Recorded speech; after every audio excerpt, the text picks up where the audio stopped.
வணக்கம் எல்லாருக்கும்.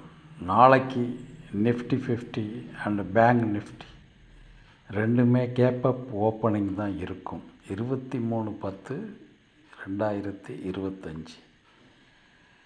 அதோட கோல்டு அண்ட் சில்வர் காஷியஸ் டிப்பில் தான் ஓடும்.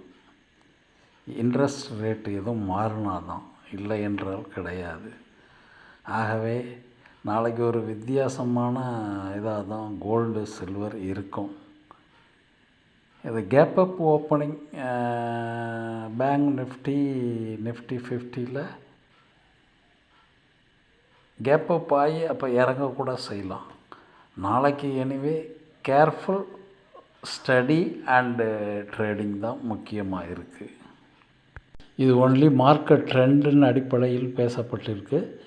இது எதிலும் ரெக்கமெண்டேஷன்ஸ் ஒன்றும் கிடையாது. Educational purpose only. வணக்கம்.